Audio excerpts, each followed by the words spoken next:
niscaya mereka mundur berbalik ke belakang kalah. Selanjutnya mereka tidak mendapat pertolongan. Maha benar Allah atas segala firman. Terima kasih. Assalamualaikum warahmatullahi wabarakatuh. Waalaikumsalam warahmatullahi wabarakatuh. Syukran jazakallah Rashid atas tilawahnya. Mudah-mudahan yang membacakan dan juga yang mendengarkan dapat menambahkan keimanannya dan mendapatkan barokah dari acara tersebut. Baik, tadi saya sudah perkenalkan Bapak Camat kita, ya Pak Eri Nugroho, tanpa mengurangi banyak waktu. Tapi sebelumnya mohon Bapak Ibu sekalian, apabila teman-teman grupnya ada yang belum hadir, bisa saling mengingatkan untuk bisa hadir bersama-sama di forum kita kali ini, untuk diingatkan kembali untuk bisa masuk di Zoom meeting kita. Selanjutnya, Fatafadol Maskuro pada Ustadz Eri Nugroho, silahkan. Baik. Bismillahirrahmanirrahim. Assalamualaikum warahmatullahi wabarakatuh. Waalaikumsalam warahmatullahi wabarakatuh. Waalaikumsalam warahmatullahi wabarakatuh. Mudah suaranya terdengar ya. Bismillah, alhamdulillah. Alhamdulillahilladzi alafa baina qulubina fa asbahna bi ni'mati ikhwana. Allahumma shalli ala sayyidina Muhammad wa ala ali sayyidina Muhammad. Kama barakta ala sayyidina Ibrahim wa ala ali sayyidina Ibrahim fil alamin innaka. Bismillahirrahmanirrahim. Wal asri innal insana lafi khusrin illa alladziina amanu wa amilus sholihat wa tawassaw bil haqq wa tawassaw bis sabr. Bapak Ibu yang dirahmati Allah, penduduk warga Tanah Sareal, ada yang nggak di Tanah Sareal? Tadi ada Ivan, kayaknya dia tidak tinggal di Tanah Sareal. Iya, Ustaz. Di Ranca Bungur, Ustaz. Ranca Bungur. Iya. Jadi tadi siapa lagi sih yang sempat terpantau itu? Rashid tadi juga ya? Antum nggak di Tanah Sareal kan? Hanya di Yasmin, Ustaz. Itu Bogor Barat. Jadi Bapak Ibu sekalian yang dirahmati Allah, terima kasih sudah hadir pada sore hari ini.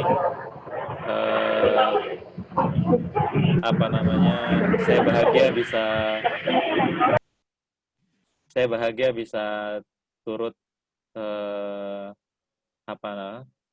memberikan sharing pengalaman tentang sosialisasi dan berkontribusi melalui Partai Keadilan Sejahtera. Saya berharap yang hadir hari ini tidak alergi dengan kata-kata partai, tidak alergi dengan kata-kata politik, dan tidak alergi juga untuk bekerja di arena atau di area atau di wilayah yang isinya tentang partai dan politik. Bapak Ibu sekalian yang dirahmati Allah, semestinya kita dalam halakoh kita pekanan atau yang sekarang dikenal dengan istilah UPA, itu adalah bahasa Indonesia ya. UPA itu artinya unit pembinaan dan apa? Ada yang tahu?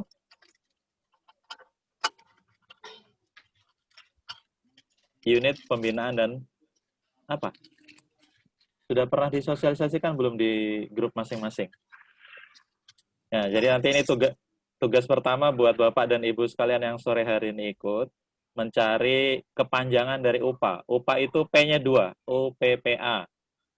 Ya, itu nama resmi dari halakoh taklim yang selama ini kita ikuti. Itu nama resmi yang tercantum dalam anggaran dasar Partai Keadilan Sejahtera. Jadi kalau ada yang belum pernah mendengar UPPA atau UPA, nanti silahkan ditanyakan kepada Bapak atau Ibu pembinanya masing-masing. Nah, Bapak Ibu sekalian yang dirahmati Allah, sebagaimana yang kita ketahui bersama bahwa amal soleh kita ini tidak dibatasi dengan wadah, tempat, dan waktu, gitu ya. Ada orang yang mengatakan saya tidak mau bekerja di bidang politik. Gitu. Ada orang yang mengatakan saya tidak mau aktif di dalam partai. Gitu. Saya maunya jadi orang biasa-biasa aja. Gitu ya. Itu pasti udah sering kita dengar. Bisa jadi dulu kita juga kayak gitu. Atau mungkin ada yang di kita masih begitu juga. Nggak masalah. Tapi ini, coba perhatikan berikut ini. Bayangkan contoh kemarin yang paling dekat sama kita ya, ketika ada urusan yang menyangkut hajat hidup orang banyak. Contoh, itu undang-undang tentang Omnibus Law. Ya, undang-undang tentang ketenagakerjaan. Ya. Orang rame menyoroti masalah bab tenaga kerjanya. Padahal di sana, Bapak Ibu sekalian, sangat banyak sektor kehidupan di negeri ini yang masuk di dalam situ. Mulai dari bab lingkungan, kehutanan, ya, kesehatan, pendidikan, dan seterusnya. Itu ada di dalam undang-undang itu. Ya. Coba kalau misalkan kita tidak peduli dengan itu semua, udah biarin aja deh. Yang penting saya bisa hidup dulu. Mungkin kalau itu berpikir semua orang seperti itu, tidak akan ada demo gitu kan.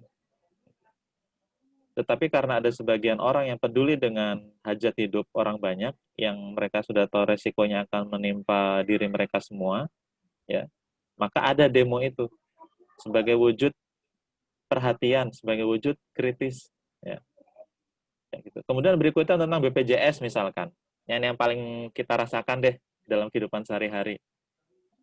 Kan sempat tahun lalu itu semua iuran dinaikkan. Bahkan yang kelas 3 juga. Jadi kalau BPJS itu makin tinggi kelasnya bukan berarti makin bagus ya, justru makin turun. Itu hanya jenis kamar sebenarnya.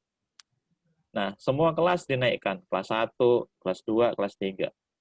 Kelas 3 bahkan kemarin terakhir ketika ada rencana kenaikan sampai 50.000 gitu ya. Yang kelas 1 sampai ratusan ribu untuk bayar bulanan. Ya, kalau dihitung satu orang kelas 3 50.000 misalkan masih bisa. Tapi masalahnya kan BPJS itu mengikat ke satu kartu keluarga gitu. Satu keluarga isinya 4, 5, 6 gitu ya. 50 kali 3, 6 orang 300.000 sebulan. Tiap bulan harus bayar. Kan kerasa ya. Gitu. Nah, kalau hal-hal yang seperti itu BPJS, kita mau ngomong kemana tuh? Ya, BPJS itu produk undang-undang. Undang-undang itu dibuat di mana? Di parlemen. Ya, berarti urusan politik juga. Berikutnya bab tentang pendidikan. Ya, beberapa waktu kemarin ujian nasional ditiadakan. Ya, ujian nasional ditiadakan. Kemudian ketika masa pandemi COVID-19 2019 ini muncul, belajar semuanya secara online. Ya. Kemudian banyak protes. Ini susah sinyal, susah paket data, ya, susah wifi dan seterusnya. Kemudian muncul dari parlemen, kenapa nggak kita coba bantu aja anak-anak yang belajar itu dengan paket data. Akhirnya dianggarkan paket data. Itu juga urusan hajat hidup orang banyak. Gitu. Ya, jadi itu contoh kecil tentang bagaimana aktivitas politik itu menyentuh kehidupan kita. Listrik, nah, pasti waktu kemarin pandemi, awal-awal pandemi COVID, ada yang berasa listriknya tiba-tiba naiknya tinggi banget. Saya termasuk yang mengalami itu. Biasanya saya cuma bayar, saya pakai 900 watt di rumah. Di awal-awal sebelum pandemi, nggak pernah tuh nyampe 200. Tiba-tiba begitu masuk masa pandemi, naiknya luar biasa. 200 lebih bayarnya. Hampir sampai 400. Saya nggak ngerti memakainya juga cuma air sama listrik gitu. Nah, kemudian ada protes dari pihak parlemen ya tentang ini kenapa PLN kayak gini. Akhirnya PLN-nya baru ngomong, dijelasin kayak gini ini sebabnya kenapa hitungannya naik. Nah itu kan kalau nggak diprotes sama kawan-kawan di parlemen, nggak bunyi tuh jangan-jangan PLN yang jelasin kayak gitu. Akhirnya dipecah nanti naiknya pelan-pelan. Itu listrik. Apalagi tentang di Kota Bogor itu sempat ada beberapa kasus hak masyarakat terkait dengan ijazah anak sekolah. Ya, ada beberapa anak sekolah yang ijazahnya nggak bisa diambil. Kenapa? Karena bayaran. Kan kasihan ya, dia nggak bisa ngambil ijazah sekolah karena bayaran sekolahnya nunggak belum bayar. Jadi ditahan oleh sekolah, ijazahnya, rapotnya. Anak itu cuma dikasih SKL, surat keterangan lulus. Ya kan kalau nanti anak itu mau kerja diminta ijazah gimana gitu. Ya kan kalau ijazah ditahan berarti harus tebus. Nembusnya dengan apa? Dengan uang. Nah, parlemen juga kemudian menunjukkan kerjanya. Di Kota Bogor, di fraksi PKS, akhirnya bisa mendorong agar ada anggaran dari Pemda Kota Bogor untuk membantu anak-anak itu menebus ijazahnya. Gitu. Alhamdulillah nih dalam 2 pekan terakhir kemarin, beberapa kawan-kawan dari pengurus ranting di Tanah Sareal kirim foto bagaimana mereka berhasil membantu warga yang ijazahnya ditahan di sekolah. Ya, itu kan senang sekali ya. Yang SMA akhirnya bisa ngelamar kerja, ya. Yang SMA bisa ngelamar sekolah lebih lanjut, kayak gitu. Nah, ibu-ibu sekalian, bapak-bapak yang dirahmati Allah, aktivitas itu adalah satu contoh kecil bagaimana politik itu sangat menyentuh kehidupan kita sehari-hari, gitu. Ya. Ya, masalah bayaran sekolah, bayaran listrik, bayaran BPJS, gitu. Ya, itu menyentuh kita semua. Makanya kemudian mestinya kita patut menjadi prihatin kalau kemudian ada kawan-kawan, ada saudara-saudara kita yang golput misalkan, atau nggak mau peduli dengan politik atau partai dan seterusnya. Tapi kemudian ketika ada haknya yang dilanggar atau dicurangi, dia protesnya paling kencang. Giliran pemilu, dia nggak mau milih, nggak mau memihak pada yang selama ini membela hak rakyat. Kan nggak adil ya. Protesnya paling kencang, tapi giliran dilayani dengan baik, terima kasih juga susah. Itu saya suka bingung tuh yang kayak gitu-gitu. Nah, Bapak Ibu sekalian, jadi itu salah satu cerita sedikit tentang bagaimana parpol, partai, ya, bekerja untuk masyarakat. Ada satu contoh lagi, misalkan kalau mau sharing cerita lagi tentang bagaimana partai itu, dalam hal ini PKS, bekerja membantu masyarakat yang terkena bencana. Itu, ya. Kita itu ya di PKS punya yang namanya relawan PKS. Relawan PKS ini yang berseragam oranye, ya, yang siap diterjunkan ke semua titik di Kota Bogor bahkan untuk membantu warga masyarakat yang terkena bencana. Bahkan sekarang tambah lagi mereka yang siap nyemprot desinfektan ke rumah kader atau wilayah yang terkena ada yang sakit COVID-19. Nah, kawan-kawan relawan ini yang kemarin beberapa kali ketika ada longsor di Liwiliang contohnya ya, Jasinga, kalau kita pernah dengar di awal tahun 2020, itu konvoy ya. Saya tadi nyari fotonya belum ketemu. Konvoy jalan kaki berjam-jam, satu orang bawa sembako 10 kilo digendong di belakang. Jalan kaki itu. Kenapa harus jalan kaki? Karena kendaraan nggak bisa lewat. Nah, itu salah satu bukti bahwa partai politik yang dicontohkan oleh PKS bisa bekerja untuk masyarakat. Jadi, harapan saya nanti setelah dengar cerita sedikit ini, kita bisa meyakinkan pada orang, pada saudara-saudara kita, pada orang tua kita, pada kerabat, pada tetangga, bahwa yang namanya partai, yang namanya politik, yang namanya partai politik, itu pekerjaannya itu adalah bagian dari kehidupan kita semua. Ya, kayak gitu. Nah, itu gambaran pertama tentang partai politik. Kemudian berikutnya, tentang PKS Tanah Sareal. Nah, ini. Kan tugasnya hari ini saya disuruh ngomong tentang PKS Tanah Sareal. Bapak dan Ibu sekalian yang dirahmati Allah, bahwa PKS Tanah Sareal ini bisa berjalan dan bergerak sejauh ini, ya, itu karena kontribusi dan kerjasama para kader. Kontribusi dan kerjasama para kader. Kalau tidak ada kontribusi, tidak ada kerjasama, PKS Tanah Sareal itu nggak ada. Itu cuma nama, cuma pelang nama. Kan kita tahu lah ya, ada beberapa partai yang hidupnya itu 5 tahun sekali. Pas 5 tahun dia hidup gitu. Nanti habis itu tahun ke-6 dia mati. Nanti tahun ke-10 hidup lagi. Nah, kalau Tanah Sareal PKS itu nggak gitu. Berkat kontribusi dan kerjasama para kader, PKS itu hidup sepanjang masa, sepanjang waktu. Gitu. Ya. Coba perhatikan, ada nggak kegiatan PKS yang acaranya cuma 5 tahun sekali? Ya. Ada nggak di lingkungan terdekat kita, di kecamatan kita, di kelurahan kita, kegiatan PKS itu ramenya cuma 5 tahun sekali. Gitu. Nah, karena pertama kontribusi, kedua kerjasama para kader, maka PKS Tanah Sareal itu bisa hidup. Ya. Jadi kader itu menjadi bahan utama PKS Tanah Sareal bisa bertahan, bisa survive. Gitu. Ya.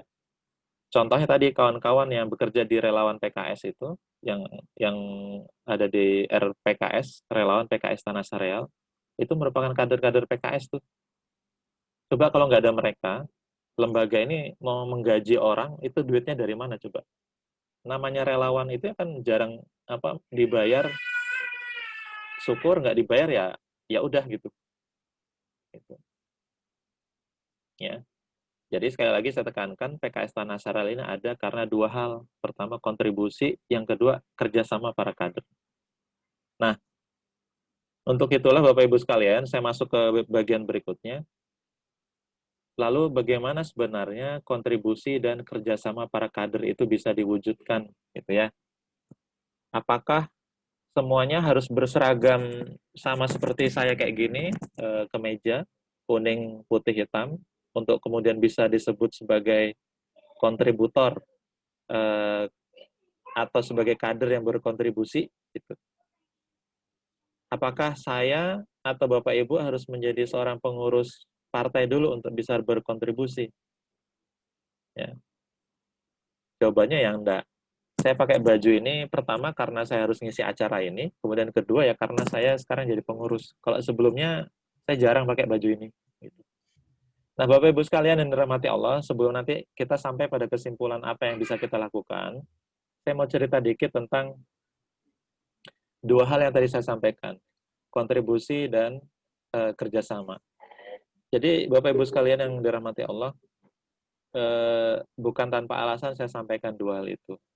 Jadi kekuatan partai kita ini, PKS itu ada di kader. Kenapa begitu? Ada 3 hal. Ada 3 hal kenapa PKS sangat mengandalkan para kader. Ada 3 hal kenapa PKS itu disebut basisnya partai kader. Ada 3 hal kenapa kemudian tanpa kader PKS itu nggak bisa ngapa-ngapain. Gitu. Ya. Ada 3 hal yang membedakan PKS dengan partai lain. Ada 3 hal yang membedakan PKS itu berbeda dengan komunitas partai politik yang lain. Gitu. Ada yang bilang PKS ini majelis taklim. Kenapa? Lah ngaji tiap minggu gitu. Ya enggak? Ya enggak sih? Ada enggak sih partai yang ngajinya tiap minggu gitu? Harinya udah ditentukan, jamnya udah ditentukan. Ya kalau nggak bisa hari itu ya bisa mundur lah gitu. Ada nggak sih partai kayak gitu? Ada nggak sih partai yang hidupnya, kantor partai itu hidupnya tiap malam? Coba Bapak Ibu perhatikan kalau lagi lewat di kantor DPD PKS Kota Bogor yang di sebelah kantor pos Cibadak itu ya. Tiap malam rame, tiap malam nyala. Itu. Ada nggak sih kantor yang kayak gitu itu? Ada nggak sih partai politik atau kader-kader partai politik yang dengan bangganya upload status kegiatan PKS, kegiatan partainya, di akun status FB pribadi gitu. Kan keren tuh. Saking bangganya. Ada tuh kader kayak gitu. Ada nggak sih partai yang kayak gitu? Saya belum pernah nemu. Ya. Saya punya teman banyak itu di FB, di Facebook. akun pribadinya dipakai buat informasi kegiatan PKS di lingkungannya. Kalau pas lagi nggak upload status PKS, dia upload jualannya, upload kegiatan keluarganya. Itu kan coba, luar biasa tuh. Ya. Jadi kader PKS itu, ya Allah ya Robi, gitu. Ada nggak sih partai yang kayak gitu? Sok coba tunjukin. Gitu. Ya, nah itulah yang menjadi pembeda PKS dengan partai yang lain. Ya. Ada nggak sih PKS itu yang ada nggak sih partai yang lain itu? Ada nggak sih partai yang rajin membela atau mengadvokasi, ya bahasa kerennya itu, kebutuhan dasar warga, BPJS ditemenin. Saya punya teman itu kader ya di Cibadak, RW 3 Cibadak, RW 6 Cibadak. Baru kemarin terpilih jadi ketua RW dia. Dia ini mengaku dirinya sebagai relawan kesehatan. Kerjaannya apa, Pak, saya tanya. Kerjaan saya itu, Mas, ya, kata dia.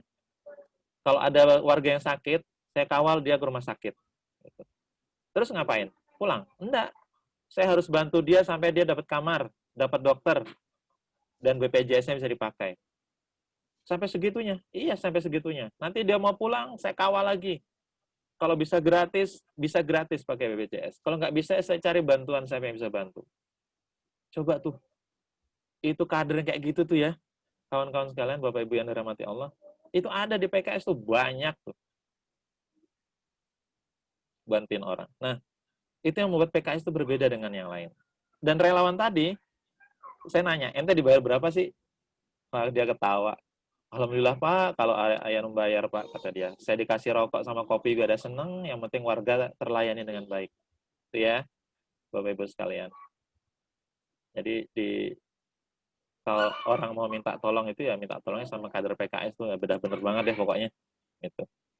Nah, itu yang membedakan kita dengan orang lain. Nah, 3 hal tadi apa? 1, nah kalau mau dicatat nanti buat laporan di halakoh UPA-nya. Pertama, kader di PKS itu bukan semata-mata kumpulan orang, ya. Kalau cuma kumpulan orang, arisan di masjid, di pasar itu juga kumpulan orang. Tapi yang membedakan kumpulan orang di PKS itu adalah punya muatan, ya, punya muatan dasar, ya. Dia punya tugas, bukan semata-mata kumpulan orang yang berkerumun, berserak, ya. Begitu kena angin, masuk angin, bubar gitu. Kader PKS itu punya muatan. Muatan dia pertama apa? Yang satu, pertama, setiap kader PKS itu, dia berfungsi sebagai pusat informasi dakwah. Itu. Sebagai pusat informasi dakwah. Maksudnya apa? Maksudnya Bapak Ibu sekalian, bahwa setiap kader PKS, ya, setiap orang yang mengidentifikasi dirinya aktif di PKS, ya, kemudian dia sudah ikut UPA, ya, halakoh pekanan, alias UPA, rutin, maka dia harus menjadi ujung tombak informasi kegiatan-kegiatan partai dan kegiatan-kegiatan Islami lainnya. Ya, misalkan contoh di DPRA Mekarwangi, DPRA itu Dewan Pimpinan Ranting, itu pengurus PKS di tingkat kelurahan. Di DPRA Mekarwangi contoh, di sini ada sekretarisnya kalau nggak salah, Mas Fazlur. Ya. Di DPRA Mekarwangi itu setiap Jumat bikin program apa namanya, Jumat Berkah ya Mas Fazlur ya. Ya. Nah, kawan-kawan kader PKS di Mekarwangi itu tiap minggu share ya, nge-share terus ke banyak orang, ke para donatur, siapa yang mau ikutan berbagi nasi Mas ya? Ya, nasi makan siang di hari Jumat gitu. Ya. Pokoknya semua grup yang ada kader di situ itu di-share. Saya itu ada beberapa ikut grup WA, dapat share yang sama. Canggih banget ini DPRA gitu. Jadi gitu ya. Itu satu contoh. Satu orang kader berfungsi sebagai pusat informasi dakwah. Ngajak aja gitu. Masalah nama mah bisa ngikut aja. Kalau bisa pakai nama DPRA PKS Mekarwangi, mangga. Kalau pakai nama kumpulan ibu-ibu peduli nasi Jumat, mangga gitu. Itu mah gampang pakai namanya. Yang penting apa? Bahwa setiap kader pertama, dia punya muatan sebagai pusat informasi dakwah. Ya. Itu yang membedakan PKS dengan kader PKS dengan kader partai politik yang lain. Setiap kader itu menjadi sales. Nah, itu deh bahasa kerennya. Setiap kader berfungsi sebagai reseller. Setiap kader berfungsi sebagai dropshipper. Nah, itu udah pakai bahasa online tuh, bahasa online shop tuh. Apa yang diresellerkan dan apa yang didropshipperkan ya PKS itu sendiri dan para kegiatannya. Gitu. Ya. Itu yang pertama. Jadi setiap kader PKS itu punya tugas pusat informasi dakwah. Menjadi reseller, menjadi dropshipper ya. Ya. Dari kegiatan-kegiatan PKS. Ya, kalau dia punya medsos, dia bersemangat untuk memviralkan atau nge-share ya bahasa kerennya, nge-share kegiatan-kegiatan PKS gitu. Ada acara taklim kayak kemarin ya, acara Sekolah Cinta Indonesia yang diselenggarakan oleh DPD PKS Kota Bogor. Ada Presiden Asyik, Ustadz Ahmad Syaiqo, Ustadz Didin, Kiai Didin Hafidudin, dan Pak Ketua DPRD Kota Bogor, Ustadz Tatang. Itu kader yang canggih itu, yang punya medsos, FB, Instagram, apa, main semua. Semua di-share, semua diajak, gitu ya. Itu tuh fungsi kader tuh begitu. Dia pusat informasi dakwah. Tugas dia sebagai reseller dan dropshipper aktivitas PKS. Tuh. Ya, PKS kan nggak punya TV, gitu. Coba mana ada PKS TV? Ya itu cuma di YouTube namanya PKS TV. Ya acaranya punya YouTube. Kita nggak punya TV sendirian, TV beneran kayak Metro TV itu ya, yang punya Nasdem ya. Kemudian ada MNC yang punya siapa itu? Perindo ya kalau nggak salah. PKS nggak ada yang kayak gitu-gitu. PKS cuma punya PKS TV di YouTube doang, numpang. Nah, terus ujung tombak informasi siapa ya? Para kader itu sendiri. Yang pertama ya, Bapak Ibu sekalian, yang membedakan kita dengan para kader PKS ini dengan kader partai lain.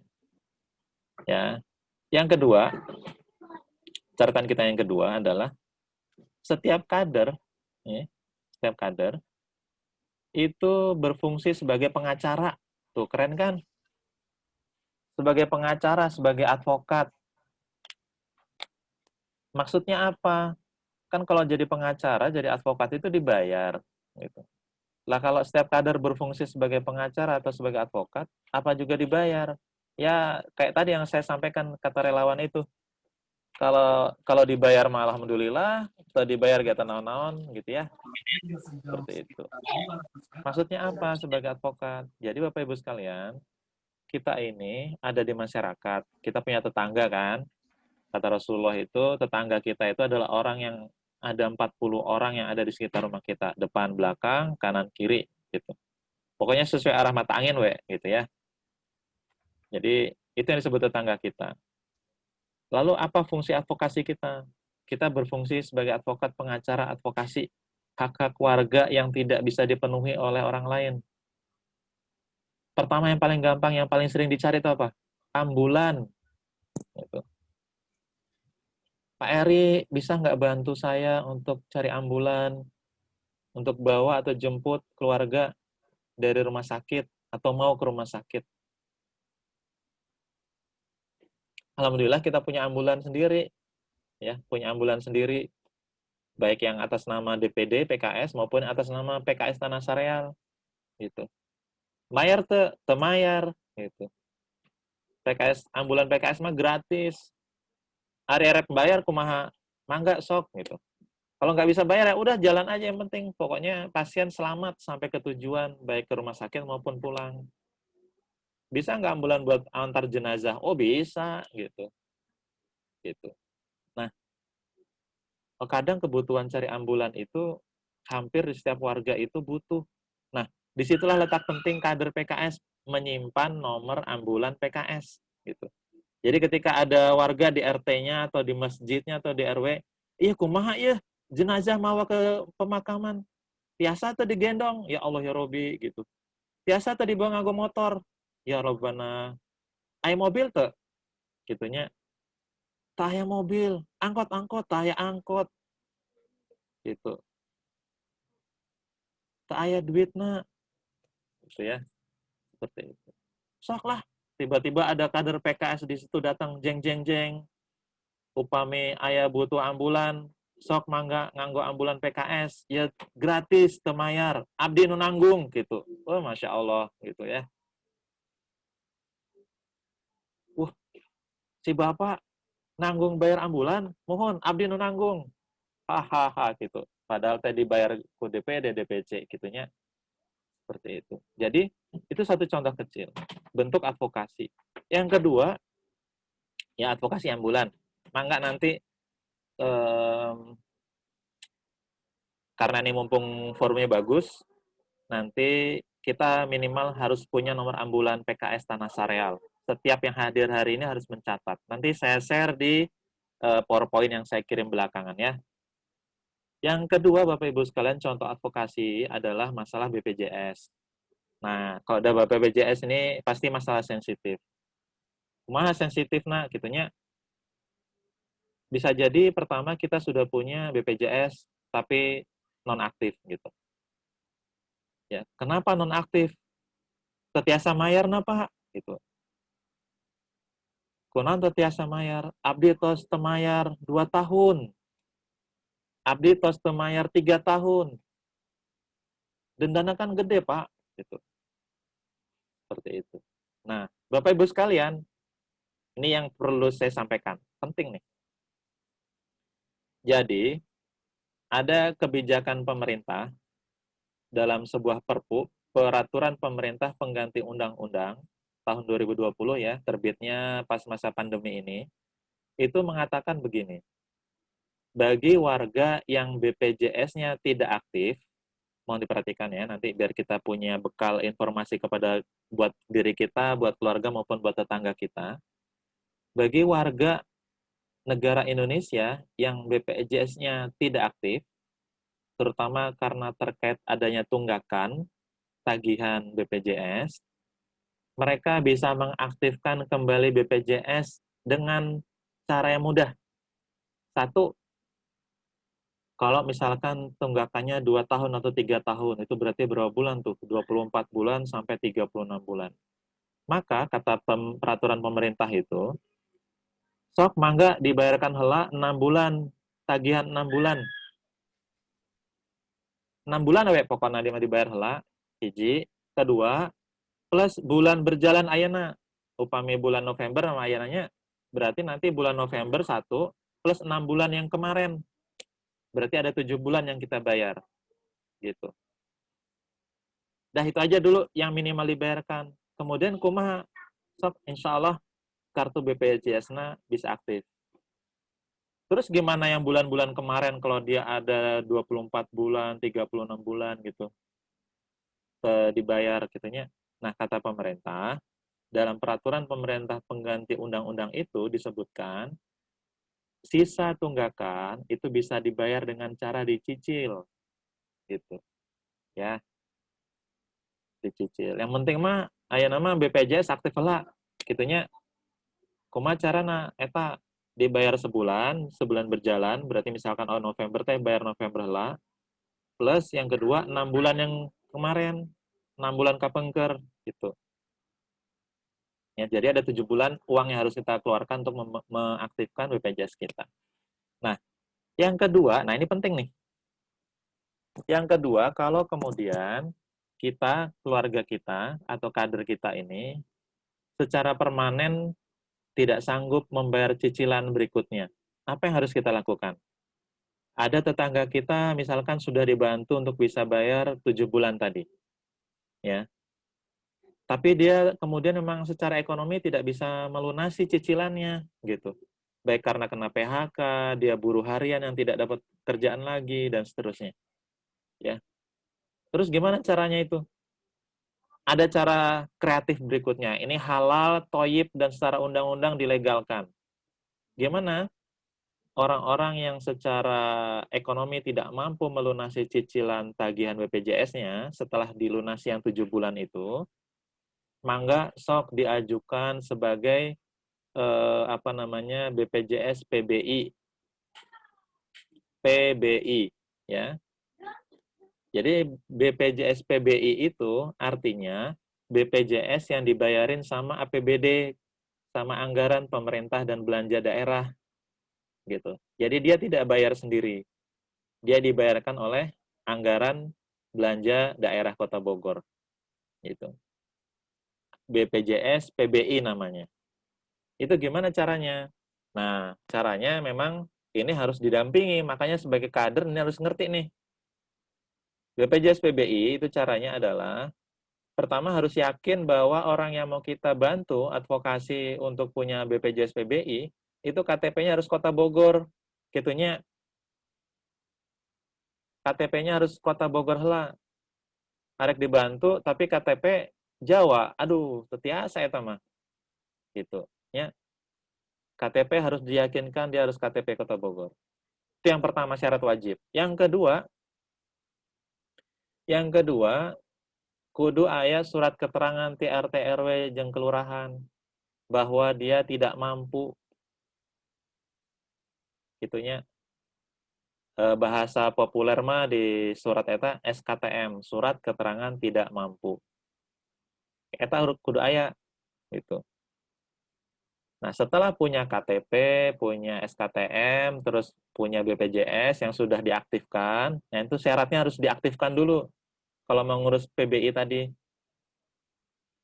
kader yang mengadvokasi membawa perlengkapan tadi kemana? Ke dinas sosial, gitu ya, ke dinas sosial. Sok coba sekarang dicari di manakah alamat dinas sosial Kota Bogor. Apakah kita pernah mendengar nama kantor itu? Gitu.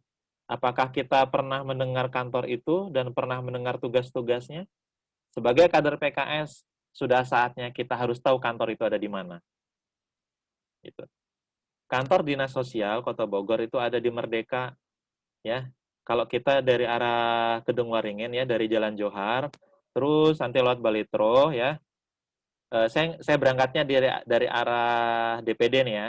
Dari DPD kemudian lewat Jalan Johar, kemudian lewat Warung Legok, kemudian lewat Balitro, kemudian ada lampu merah lurus ke arah Pasar Merdeka. Nanti ada Pegadaian, ada kampus Bina Niaga, kemudian ada Indomaret di situ. Nah, ketemu tuh di kiri jalan ada yang namanya kantor dinas sosial. Tuh gede eta pelang dinas sosial gitu. Ya. Surat-surat tadi dibawa ke dinas sosial. Tadi KTP, kartu keluarga, SKTM ya. Dibawa ke sana. Kemudian datang ke bagian, saya lupa namanya. Datang ke bagian yang untuk ngurusin PBI. Datang aja. Nanti setelah di sana dicek persyaratan udah lengkap, ditinggal, besoknya biasanya sudah ada surat rekomendasi. Nah, kalau sudah pegang surat rekomendasi dari kantor dinas sosial untuk pindah dari BPJS ke PBI, insya Allah kita langsung bawa ke BPJS-nya yang di Jalan Ahmad Yani ya. Jalan Ahmad Yani dekat Warung Jambu. Nanti di sana diproses pindah. Gitu. Nah, itu Bapak Ibu sekalian, satu bentuk advokasi. Ya. Memang capek, tapi begitulah cara kerja kader PKS. Gitu. Ya. Alhamdulillah saya pernah mengalami itu sendiri, jadi sangat bisa merasakan serunya mengadvokasi kebutuhan masyarakat itu. Dinikmati, ya. Hari butuh duit, kumaha Pak Eri? Ya, carilah teman-teman yang bisa jadi donatur untuk operasional idar-idarnya itu. Kan butuh fotokopi, butuh ngopi, dan seterusnya. Itu ya, yang kedua tadi. Yang pertama sebagai pusat informasi dakwah dan kegiatan partai serta aktivitas-aktivitas politik Indonesia. Yang kedua sebagai advokasi layanan masyarakat. Tadi ada BPJS, ada ambulan ya. Itu yang mudah untuk bisa kita rasakan sekarang dalam bentuk membantu masyarakat. Kemudian ketiga tadi ya, tentang menebus ijazah sekolah. Menebus ijazah sekolah. Ini prosedurnya ada istilah-istilah yang agak rumit, tapi yang pertama, kalau nanti kita punya rekan tetangga yang butuh anaknya dibantu untuk menebus ijazah sekolah, kita mesti datang ke sekolah itu dulu, ya, untuk minta keterangan dari sekolah bahwa anak ini mau dibantu untuk menebus ijazahnya, ya. Nanti setelah dari sana, nanti kita lapor ke pengurus ranting setempat PKS ya, jangan partai yang lain. Pengurus PKS ranting setempat, misalkan Mekarwangi gitu. Lapor ke kelurahannya, Pak Lurah, Pak Ketua DPR, Pak Agus Solahuddin atau Mas Fazlur yang ada di sini, sekretaris rantingnya. Mas Fazlur, tolong saya dibantu akses ke anggota dewan untuk dibantu advokasi urusan menebus ijazah sekolah gitu. Seperti itu. Ya, tapi yang kita pertama lakukan adalah membantu mendampingi anak itu ke sekolahan untuk dapat keterangan dari sekolahnya. Setelah itu nanti kita support, kita dampingi untuk dapat advokasi dari anggota dewan kita. Yang PR berikutnya adalah siapa anggota dewan kita yang dari Tanah Sareal. Ini juga harus kita tahu. Tapi di sini hadir atau tidak ya, saya lupa, ini harus cek dulu. Nanti Mas Sigit coba kalau ada anggota dewan di sini tolong dikabari ya. Saya belum sempat cek tadi. Nah, itu fungsi kader yang kedua. Pertama informasi, kedua advokasi, yang ketiga sekarang. Udah mau jam 5. Yang ketiga, Bapak Ibu sekalian, kader PKS itu berfungsi sebagai pusat rekrutmen. Gitu. Ya, pusat rekrutmen kader. Ya. Nah, maksudnya gimana gitu? Maksudnya jelas, yang namanya merekrut mah berarti mencari anggota baru. Gitu. Gimana kalau orang itu nggak mau jadi kader PKS dulu? Udah biarin aja. Pokok nama pertama tidak menghalangi kegiatan PKS lah. Yang kedua, dia menghormati kegiatan PKS dan mau bantu. Yang ketiga, insya Allah, kata Agim teh, kalau kita bantu orang, kita ngedoain orang teh juga insya Allah nanti mau bantu kita gitu. Lama-kelamaan nggak insya Allah juga jadi itu kader PKS. Gitu. Ya. Jadi kunci pertama merekrut menjadi kader PKS itu gampang. Deketin dulu, penuhi kebutuhannya, insya Allah nanti dia jadi kader PKS kayak bapak-bapak dan ibu sekarang gitu. Ya kan orang-orang itu tertarik menjadi anggota partai mah beda-bedanya faktornya gitu. Ada yang pengen keren, ayah nu gitu. Ayah nu merasa dibantu PKS terus ingin berterima kasih ge ayah. Ayah nu iseng jadi anggota partai iseng nah, ayah nu iseng gitu. Nah, intinya Bapak Ibu sekalian ya, setiap kader PKS Tanah Sareal, nih Bapak Ibu yang sudah pada ikut UPA ini, itu harus memastikan bahwa diri pribadinya ini bisa merekrut anggota keluarganya, orang yang paling dekat. Kan Rasulullah gitu dakwahnya. Ya, Rasulullah kan gitu, istrinya, terus siapa? Keponakannya, ya, pamannya, ya, kemudian sahabat-sahabatnya. Gitu. Para kader PKS itu juga harus sama seperti Rasulullah gitu. Merekrut orang-orang terbaik di daerahnya, merekrut anggota masyarakat menjadi kader PKS. Menjadi anggota PKS. Minimal jadi simpatisan PKS. Nah, gitu. Upami 5 tahun teh mesti milih PKS teh minimal eta. Gitu. Minimal pas 5 tahunan milih PKS, teu milih nu lain. Minimal eta sukses kita sebagai rekrutmen kader. Nah, yang berikutnya, kalau dia sudah jadi simpatisan, terus gimana caranya tugas kita berikutnya? Apa tugas kita berikutnya? Ya gimana caranya yang menjadi simpatisan itu, yang selama ini jadi relawan, bantuin kita ke sana kemari, bisa ikut taklim UPA, pekanan rutin. Gitu. Ntar ada pertanyaan, kunaon sih? Ari jadi anggota PKS, kudu aya taklim tiap minggu. Kan capek, ngaji tiap minggu, gitu. Ya, tinggal dijelasin aja. Apa bedanya arisan, ngumpul di ronda, sambil ronda ngumpul di pos kamling, ya, terus kemudian ngerumpi ibu-ibu, apa bedanya sama acara kita, itu jelasin aja. Pasti sudah pada bisa jelasin lah, nggak perlu saya ajarin lagi gitu. Ya. Itulah hebatnya PKS, bikin acara pertemuan kader seminggu sekali untuk saling berkoordinasi dan cari ilmu. Tuh, dua itu kan yang sering kita lakukan kalau pas lagi liko, bener nggak sih? Berkoordinasi dan cari ilmu. Ari ngerumpi mah bonus, bener nggak? Gitu. Cari ilmu, nanti ada yang sharing, ngasih tausiah, gitu ya. Buat evaluasi kita, persiapan buat seminggu belajar. Ente kumaha tilawah, nyampe tuh 1 juz per hari, gitu. Surat kumaha lancar tuh sehari 2 kali. Tuh kan cari ilmu ge hese di PKS, tapi gampang cuma seminggu sekali diingetinnya gitu. Kemudian yang kedua, berkoordinasi. Sok coba bayangkan kalau kita ini kan misalkan yang kader tinggal di Mekarwangi, Tanah Sareal, Kedung Bada, Kedung Jaya, itu setiap minggu ngumpul tuh. Pasti kan nanti ada sharing cerita. Ya, sharing cerita. Eta kader Cibadak punya proyek hidroponik. Eta kader Kencana, ketua rantingnya teh Pak Rizal, aya apa Pak Sigit, kolam lele ya. Iya. Pak Rizal ketua ranting Kencana aya kolam lele. Nu encan aya warung pecel lele. Kumaha eta project gitu. Ketua ranting Cibadak Kang Adi Winata ge aya kolam isina sanes ikan tapi kangkung gitu. Eta tiasa jadi proyek G. Nah, kan dari lingkaran pekanan itu ada info, ada insight, ada hikmah, ada koordinasi. Oh, eta di perumahan sana ada kader yang sedang sakit kena COVID-19. Kumanya, biasa tak kita ngirim bantuan. Kan kalau nengok nggak boleh. Kita kirim bantuan aja deh, logistik naturanya yang buat seminggu. Nanti seminggu lagi kita bantu. Kumaha anak-anaknya sekolahnya lancar tuh, gitu ya. Nah, itu dahsyatnya UPA atau halakoh pekanan di PKS. Terus gimana kalau upahnya selama ini belum kayak gitu? Nah, atau berarti PR buat kita. Supaya upahnya atau likoknya bisa seperti itu.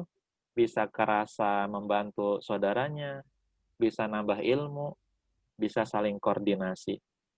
Ya. Nah, itu Bapak Ibu sekalian, tentang kader PKS panjang kan?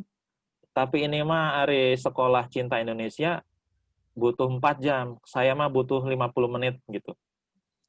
Nah, yang terakhir saya mau cerita sedikit saja tentang apa sih target DPC PKS Tanah Sareal. Bapak Ibu sekalian, saya ini dilantik kemarin Desember ya Mas Sigit ya? Ya.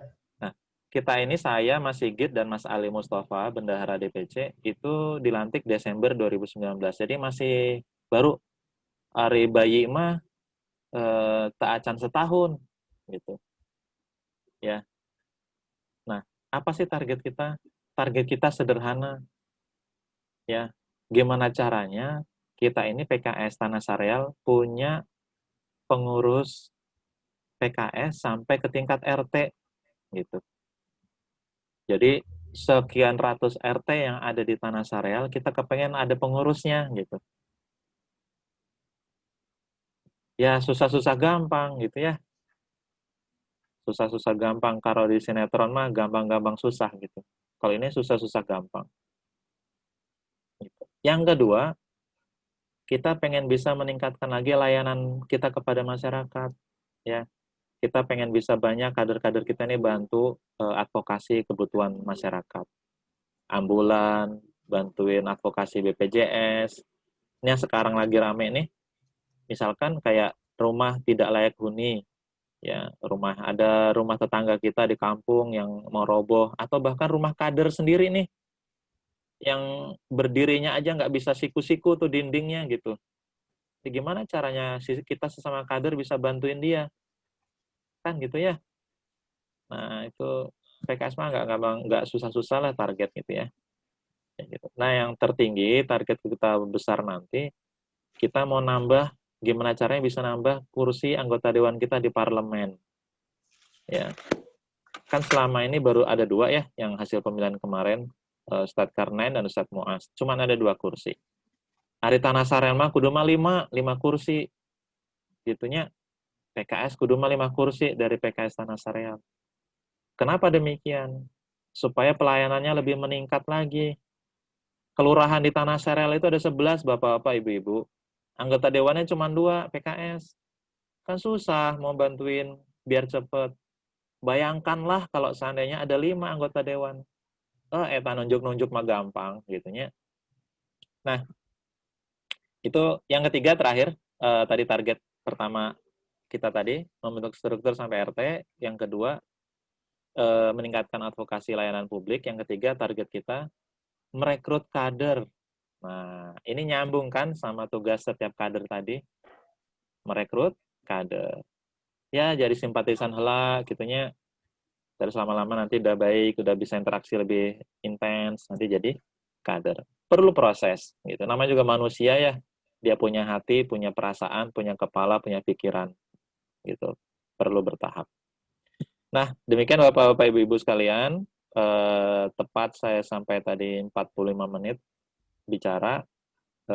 Semoga apa yang saya sampaikan ini semacam kursus singkat super kilat tentang PKS Tanah Sareal bisa memberikan gambaran bagaimana kita bisa berkontribusi dan bekerja sama ya melalui amal-amal kebaikan. Nah, ya, kata-kata itu penting ya. Berkontribusi dan bekerja sama dalam amal kebaikan di PKS Tanah Sareal. Seperti itu. Semoga Allah mudahkan kita semua menjadi kader yang baik. Semoga Allah mudahkan kita juga untuk merekrut lebih banyak lagi kader ya, supaya amal kebaikannya jadi tambah banyak. Itu aja yang menjadi pikiran kita teh gitunya. Makin banyak kader, makin banyak amal kebaikan, kan nanti surganya jadi rame gitu, ketemu teman-teman yang baik-baik semua, yang soleh solihah gitu. Demikian dari saya. Mangga nanti jika ada pertanyaan atau pernyataan bisa lewat chat atau bisa langsung ditanyakan online. Ini chat bisa setiap kader bisa nanya langsung kok, nggak ditutup speakernya. Demikian dari kami. Wallahualam bishawab. Assalamualaikum warahmatullahi wabarakatuh. Waalaikumsalam warahmatullahi wabarakatuh. Monggo Mas Sigit. Baik, sebelum kita berlanjut, disiapkan pertanyaannya. Namun diminta untuk Bapak Ibu sekalian mengisi link absensi yang sudah saya share di kolom chat ya. Saya share sekali lagi, absensi itu bisa diisi di kolom chat ya. Silakan diisi. Kalau ada yang mau bertanya bisa bertanya langsung atau menuliskan di kolom chat juga boleh. Silakan kita buka dulu sesi tanya jawabnya. Tanyanya bebas ya, silakan ya. Ya, mangga silakan. Berkenaan dengan kepartaian dan lain sebagainya. Ini kita diikuti oleh 5.000 peserta. 5.700 ya. 5.700. 57 yang wakil, 100 yang tunggu di luar. Maka Bapak Ibu yang mau bertanya silahkan. Ini ada beberapa nama yang saya kenal ini. Atau saya yang bertanya aja ya kali ya, kalau tidak ada yang mau bertanya. Tapi ini banyakkan ibu-ibu Pak Sigit. Iya betul, banyak ibu-ibu. Ya Allah, kader PKS teh kemana laki-lakinya ini? Apa nih Pak? Nah, siapa nih? Ya silakan Bu. Waalaikumsalam warahmatullahi wabarakatuh. Saya mau tanya, gini, saya kan ini kan Tanah Sareal Kota Bogor ya Pak ya? Iya. Iya Ibu. Kalau saya tinggalnya di kabupaten, tapi saya likonya di sana di Bogor. Terus Bu? Terus kalau kayak semacam ambulan gitu, kita bisa minta ke maksudnya telepon misalnya ketika kita butuh ambulan bisa gitu dari Kota Bogor gitu Pak. Kabupatennya di mana Bu? Dekat Kota Bogor sih di Pomat. Pomat, oh dekatnya Bogor Utara ya berarti ya? Iya, Kalau jaraknya masih seperti Pomat itu masih bisa Bu. Nanti Bisa. tinggal kita coba cari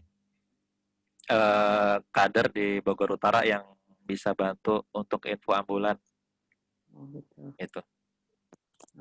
Ya, baik, Pak. Insya Allah Makasih, bisa, Pak. Bu. Selama apa itu namanya, ambulannya ada, tersedia, sedang tidak dipakai, insya Allah bisa. Baik, Pak. Masih terjangkau jaraknya ya, Pak Eri ya. Terjangkau jaraknya. Baik, Pak. Jazakallah. Sama-sama Ibu, Alhamdulillah. Silakan yang lain. Tuh tadi Fazlur angkat tangan tuh. Fazlur. Silakan Mas. Oh enggak, dada doang dia. Oh, HP-nya baru tuh, nyoba lambaian tangan dia. Kang Ruli, ada pertanyaan atau Kang Babai? Ada Kang Babe di sini. Wah, ini Mas senior Sukadamai ini. Assalamualaikum Kang Bay. Silakan kalau mau tanya-tanya.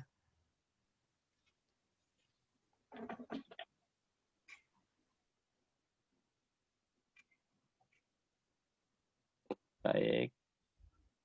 Ada Kang Ruli mau tanya? Ruli Cibadak udah nyalain video dan sound nih. Ya ini karena ibu-ibu banyak kan, jadi mungkin kalau untuk bertanya agak repot. Mangga silakan.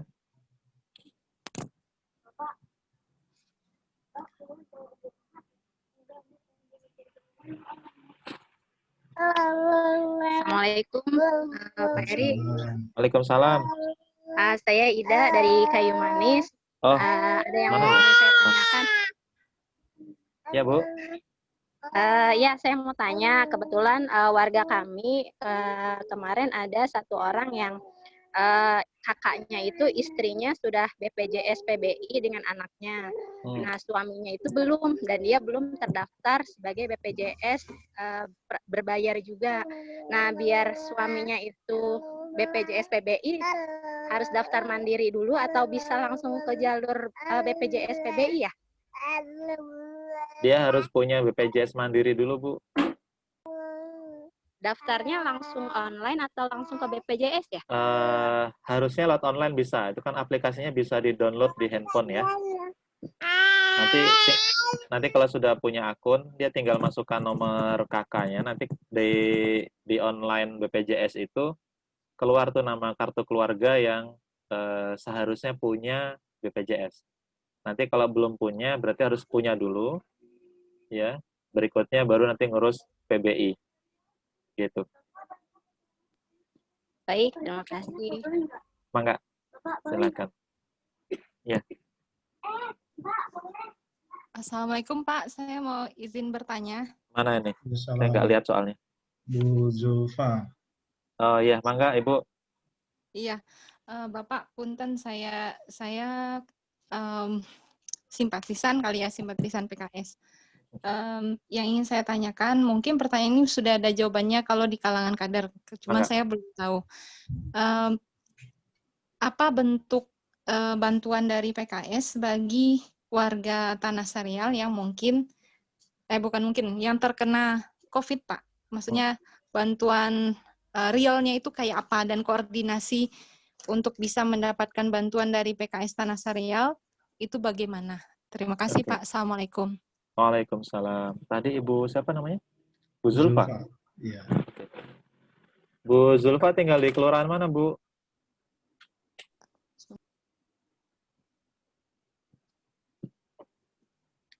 Hilang Bu Zulfanya. Bu, tadi yang nanya barusan tinggal di kelurahan mana? Saya Kedung Badak, Pak. Oh, Kedung Badak. Ya. Oke, sip. Nah, bismillahirrahmanirrahim. Yang pertama, terima kasih pertanyaan Bu Zulfa dari Kedung Badak. Untuk diketahui, yang kedua, untuk diketahui Kedung Badak ini pengurus rantingnya aktif ya. Aktif banget. Ketua rantingnya sih udah tua, tapi tenaganya kayak anak mahasiswa gitu. Nah, yang ketiga terkait dengan pertanyaan Ibu tadi, pertama PKS ini ya karena kita juga keterbatasan sumber daya ya. PKS berusaha membantu para kader atau simpatisan yang secara ekonomi terdampak. Ya, contoh, kalau pas lagi ada anggaran atau ada donatur, kita punya program membagikan sembako. Ya, membagikan sembako. Ya, beras, mie, kornet, kayak gitu. Ya, itu kalau kita sudah berhasil mengumpulkan donasi dari para donatur, ya. Itu yang pertama. Kemudian yang kedua, Ibu sekalian, Bapak Ibu sekalian yang dirahmati Allah, yang kedua, kita membantu mengadvokasi warga yang terdampak yang kena atau menjadi pasien COVID-19 untuk mendapatkan haknya. Contoh, sekitar 1 bulan lalu itu ada satu keluarga yang kepala keluarganya wafat, ya, karena terkena COVID-19. Lalu kemudian karena kewajiban prosedur kesehatan, ya, keluarganya wajib mengikuti tes swab tuh. Nah, tes swab itu kan mahal ya, Pak Bu, kalian. Kemudian kan dibantu oleh anggota dewan kita, ya, anggota DPRD Kota Bogor, Pak Muas. Akhirnya bisa dapat swab gratis, uji swab gratis di puskesmas, ya. Dibantu anggota dewan kita melalui Dinkes, Dinas Kesehatan Kota Bogor. Anggota masyarakat tadi, satu keluarga itu dapat bantuan swab gratis. Itu. Ya. Nah, saya terusin ceritanya ya, biar gambarnya kelihatan. Berikutnya setelah dia swab, kemudian dia ada jeda waktu sekitar 3 hari, keluar informasi bahwa satu keluarga tadi yang terdiri dari ibu dan 3 anaknya itu positif. Ya. Reaksi pertama apa gitu? Reaksi pertama tentu kaget, ya, cemas, takut, khawatir. Sudahlah suaminya, kepala keluarganya meninggal dunia, keluarga yang ditinggalkan juga positif gitu. Nah, kawan-kawan PKS yang tinggal di ranting tersebut, kemudian di kelurahan tersebut, kemudian bergerak untuk support. Apa yang dilakukan pertama? Ini cerita beneran ya. Yang pertama, kawan-kawan PKS ranting tersebut di kelurahan tersebut bergerak untuk menyediakan natura. Natura itu sembako. Gitu. Ya. Dicek tuh sama kader-kader di sana. Bu, di rumah ada persediaan sembako apa aja? Gitu. Apa yang belum ada, gitu. Didata tuh, didaftar. Kawan-kawan ranting, kawan-kawan pengurus ranting, kemudian bergerak mencari donatur yang mau ikutan beliin sembako. Itu selesai. Sembako untuk 1 bulan sudah aman. Kemudian kedua, para kader tersebut kemudian lanjut bertanya, Ibu, ini anak sekolah kumaha? Siapa aja yang masih sekolah? Ternyata 3-tiganya masih sekolah. Kemudian mereka, para kader PKS di ranting tersebut, bergerak langsung datang ke sekolah. Para anak-anak tadi. Bertanya ke sekolahnya, menyampaikan bahwa kepala keluarga atau ayah sang anak tadi sudah nggak ada, sudah wafat. Kemudian mengajukan keringanan pembayaran sekolah. Alhamdulillah dari sekolah dimudahkan untuk bisa seperti itu. Jadi gratis. Ada yang menanggung. Itu. Kemudian yang ketiga, ini kan bulanan kumahanya gitu. Selama belum ada kepala keluarga kan berarti operasional keluarga tetap harus ada. Listrik, paket data untuk anak-anak belajar, gitu ya. Nah, kader-kader PKS tadi di ranting tersebut bekerja sama, berkontribusi urunan ya, bantingan, udunan kata orang Persib teh, membantu keluarga yang tersebut. Gimana anaknya supaya bisa punya paket data, gimana supaya listriknya aman dibayar, gitu ya. Gimana PDAM yang bisa dibayar. gitu.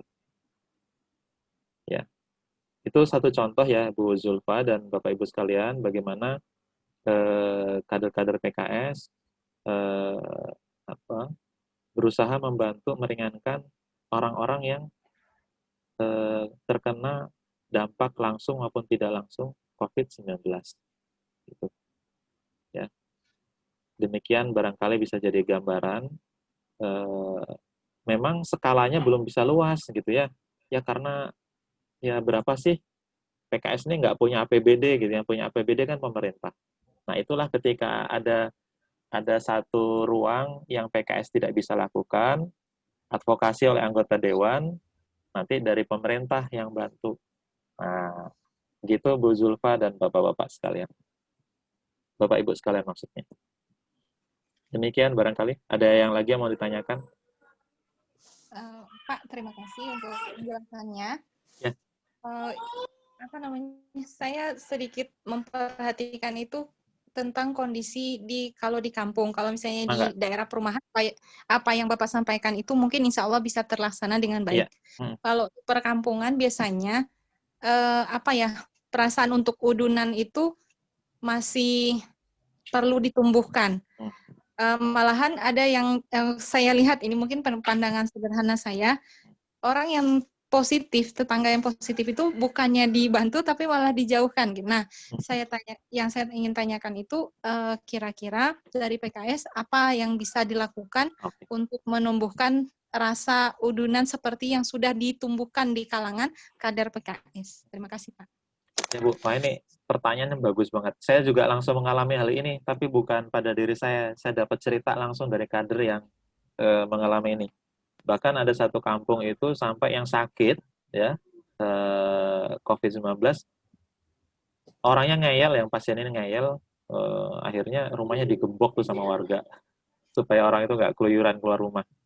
Dikasih tahu nggak bisa gitu orang yang sakit. Nah, tadi gimana kalau kasusnya tadi seperti Bu Zulfa? Jadi Bapak Ibu sekalian, memang ranting PKS di Tanah Sareal ini tidak semuanya ada di perumahan. Memang yang kalau udah perumahan mah ideal ya, gitu. Terus bagaimana cara kita bekerja kalau kita ada di kampung? Ya. Nah, pertama Bapak Ibu sekalian, kita punya yang namanya struktur di tingkat RW ya, dan RT. Kalau belum ada RT berarti sampai di tingkat RW. Namanya di PKS itu Korwe, Koordinator RW. Nah, kader-kader atau teman-teman kita yang menjadi pengurus di Korwe maupun Korte, ini yang punya fungsi sebagai edukator. Nah, kan tadi ada yang fungsi kader itu advokasi ya. Di dalam bab advokasi, kader sebagai advokator itu dia punya fungsi sebagai edukator. Mendidik masyarakat untuk bisa bekerja sama ketika ada warga yang sakit. Memang masalah persepsi itu berat. Masalah persepsi itu berat. Makanya yang saya sampaikan ke kawan-kawan yang tinggal di perkampungan, mohon izin ya, yang saya sampaikan ke kawan-kawan yang tinggal di perkampungan, jangan sampai kader PKS itu head to head atau berhadapan dengan warga. Itu nggak bagus. Nanti kalau ada apa-apa kita nggak bisa dibantu. Gitu. Terus kita gimana bisanya? Kita harus mengarahkan telunjuk kita ini ke dinas terkait. Contoh, kalau misalkan ada warga yang sakit tetapi malah dikucilkan oleh warga yang lain, maka telunjuk kita jangan mengarah ke warga yang mengucilkan, itu salah. Nanti bakal berantem. Tapi yang harus kita lakukan adalah menunjukkan telunjuk kita ini ke dinas kesehatan dan ke camat. Kenapa ke dinas kesehatan dan camat? Dinas kesehatan dalam hal ini kalau di kampung itu puskesmas, ya. Kemudian camat. Kenapa dua instansi itu yang kita tunjuk? Tunjuk dalam arti kerjasama ya, koordinasi. Pertama, Bapak Ibu sekalian, ujung tombak dinas kesehatan dalam penanganan COVID di perkampungan atau di warga itu adalah dokter kepala puskesmas. Ini perlu diketahui bersama. Ya. Jadi kalau ada warga yang sakit di kampung, itu segera update ke dokter kepala puskesmas setempat. Ini sudah dihandle atau belum? Itu satu. Kemudian kedua, kalau ada masalah, petugas puskesmas pasti akan bertanya atau merespon. Kayak kasus tadi yang saya cerita, ada yang sampai digembok tuh rumah karena yang sakit itu ngeyel, nggak bisa diatur. Itu kita laporan ke petugas puskesmas, Bu, Pak, ini teh yang sakit nggak bisa dikasih tahu gitu. Malah keluyuran, kan warga jadi takut gitu ya. Nah, biarkan mereka yang melakukan tindakan, bukan kita. Tugas kita adalah mengkoordinasikan ke pihak pemerintah. Termasuk kalau ada warga yang punya persepsi atau perspektif negatif, sampai kemudian harus mengucilkan orang yang sakit. Jangan kita yang teriak-teriak di lapangan. Berantem, nggak bagus. Kita yang cerita ke Dinas Kesehatan dan Pak Camat. Kenapa Pak Camat? Pak Camat ini dalam struktur respon COVID-19, dia adalah kepala pelaksana di tingkat kecamatan.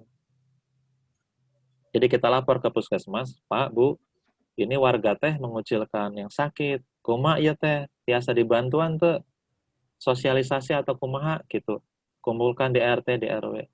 Nah, itu kita yang ngomong ke Dinas Kesehatan atau puskesmas. Jadi jangan kita yang ceramah di depan masyarakat. Sok maka biasa berantem ya tak mah. Gitu. Kita laporkan ke puskesmas. Kemudian kita lapor ke kecamatan. Pak Camat, mohon dibantu nih warga kami di kampung, di RW anu, di RT anu ada yang sakit. Warga teh bodonan nggak mau gitu. Malah mengucilkan, sembako nggak dibantu. Kumaha iya teh Pak gitu. Ya. Nah, kita sebagai kader PKS itu prosedurnya begitu. Terus, kenapa kita ke instansi pemerintah? Ya, karena memang pemerintah yang tanggung jawab penuh. Terus, ke PKS kita ngapain? Nah, kita laporan ke pengurus PKS setempat. Ya, laporan ke pengurus PKS setempat. Pak, ini di RT anu, di RW anu, di kampung anu, ada yang sakit. Belum dapat bantuan dari pemerintah. Nah, disitulah PKS bergerak mengadvokasi. Pengurus ranting setempat setelah menerima laporan, segera lapor. Ya, baik ke pengurus DPC maupun ke anggota dewan. Pak Muas, Pak Karnain, ini ada warga kampung anu, RT anu, RW anu, sakit COVID-19, belum dapat bantuan atau didatangi oleh petugas puskesmas. Gitu caranya. Ya, mudah-mudahan ini bisa jadi gambaran bagaimana cara kita bekerja. Tata laksana kalau bahasa pabrik teh. Tata laksana kader PKS bekerja di masyarakat ketika ada kasus-kasus seperti itu. Ya. Demikian mudah-mudahan bisa jadi gambaran. Pak, jazakallah, Pak. Ya, siap Bu Zulfa, mantap pertanyaannya. Baik.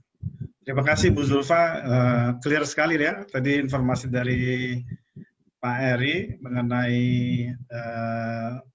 tata laksana yang tepat gitu ya.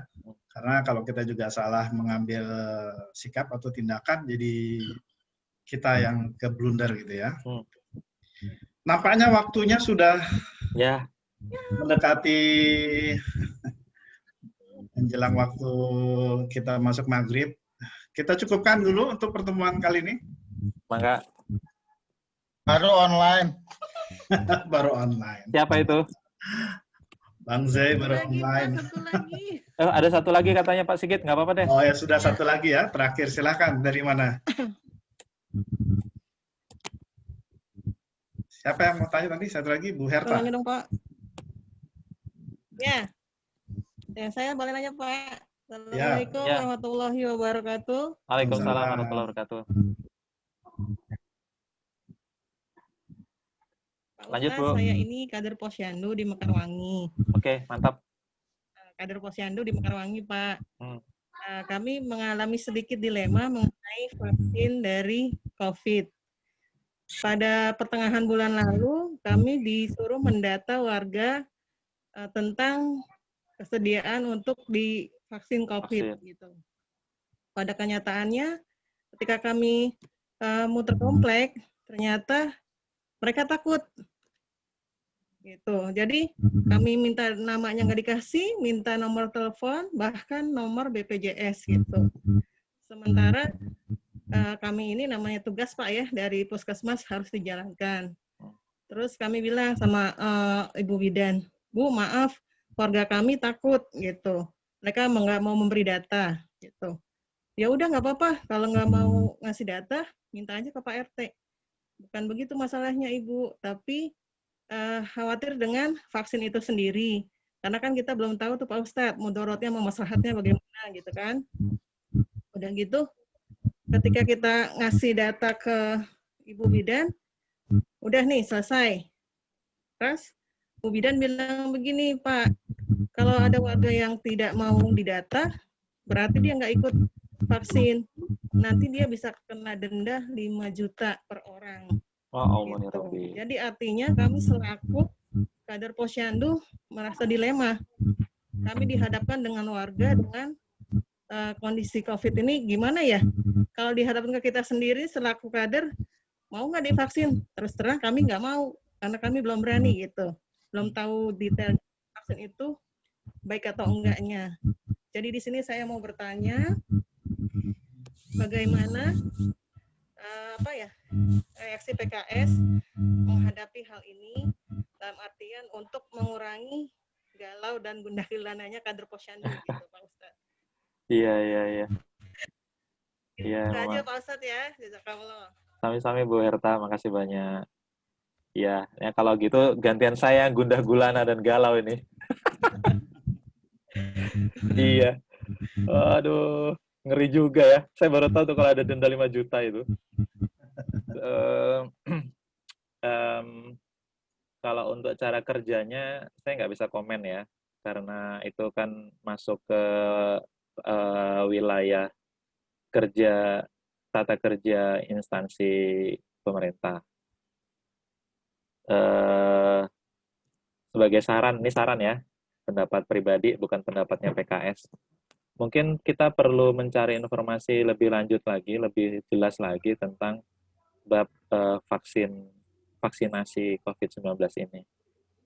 Kalau misalkan dari pemerintah sudah ada juklak-juknisnya, kita bisa dapatkan secara legal, balik hard copy ya, print out, itu lebih baik tuh.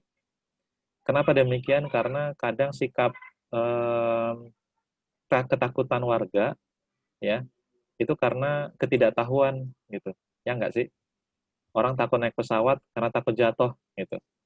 Padahal naik pesawat itu secara statistik kendaraan paling aman dibanding kereta atau bahkan mobil gitu. Jadi Bu Herta, saran saya yang pertama sebagai PKS, kalau ada juklak-juknis yang hard copy dari pemerintah, dari Dinkes, yang bisa kita dapatkan untuk bahan bacaan minimal untuk tim Posyandu sendiri, supaya nanti bisa ngomong ke warga lebih enak, itu better, lebih bagus. Kita bisa punya itu. Kalau nggak ada, minimal nanti dari puskesmas lah kita mintakan ada hard copy-nya gitu, walaupun selembar, manfaat, tujuan, resiko vaksin ini sendiri. Termasuk yang kata Bidan tadi 5 juta itu, kalau beneran ada ya, ada aturan pemerintahnya nggak? Di mana tuh aturannya gitu. Jadi nanti kalau kita bicara ke warga, ke Pak RT RW, bisa ada nih Pak, nih buktinya, ada dalilnya nih gitu, ya. Seperti itu Bu. Tapi memang harus sabar ya ke warga teh. Karena secara ekonomi juga susah sekarang gitu ya. Kemudian takut juga sakit. Jadi memang harus perlahan-lahan prosesnya.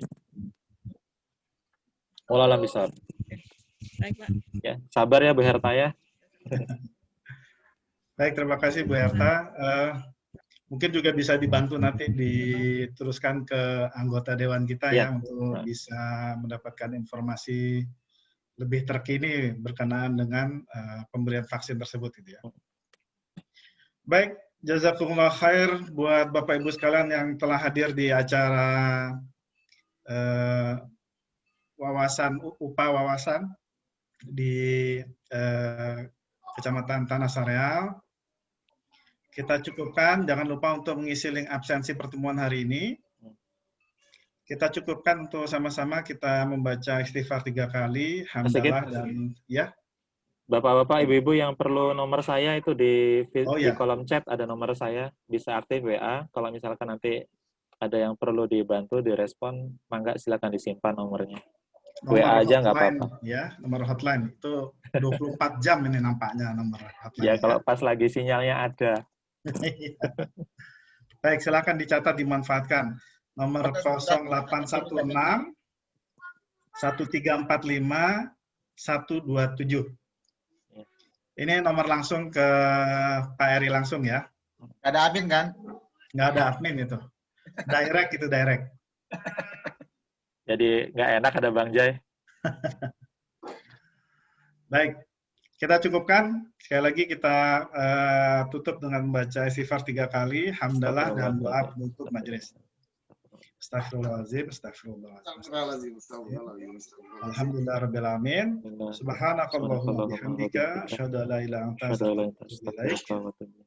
Assalamualaikum warahmatullahi wabarakatuh. Waalaikumsalam warahmatullahi wabarakatuh. Terima kasih Pak Eri dan terima kasih Bapak Ibu sekalian. Kita cukupkan. Kita mau foto dulu nggak nih Pak Eri? Ya, tuh. Kalau mau foto dulu, mohon dihidupkan ininya. Apa namanya? Videonya. Kameranya dihidupkan dulu, biar nanti bisa difotokan.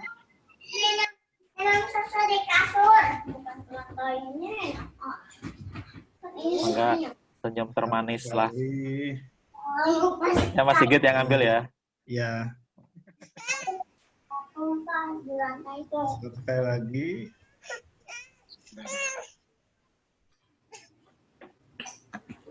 Baik. Terima kasih banyak. Alhamdulillah. Boleh pamit. Mangga Bapak Ibu sekalian, makasih banyak sudah datang, sudah hadir. Semoga manfaat ya. Waalaikumsalam Bang Jai, makasih Bang Jai. Madu kurmanya jadiin ya. Oh, jadi dong. Siap di order. Assalamualaikum. Assalamualaikum warahmatullahi wabarakatuh. Makasih banyak Bu. Assalamualaikum. Waalaikumsalam. Ada Kang Wahyudin Sukadamai. Mantap. Kang Wahyudin. Sing sehat Kang Wahyu. Pamit Ustaz. Mangga. Makasih banyak. Assalamualaikum. Waalaikumsalam warahmatullahi wabarakatuh. Makasih Pak Bu. Saya pamit juga Pak Eri ya. Duluan ya. Mas Sigit, makasih banyak. Assalamualaikum. Waalaikumsalam. Saya juga mau siap-siap maghriban. Saya off-kan semuanya ya. Assalamualaikum. Waalaikumsalam warahmatullahi wabarakatuh.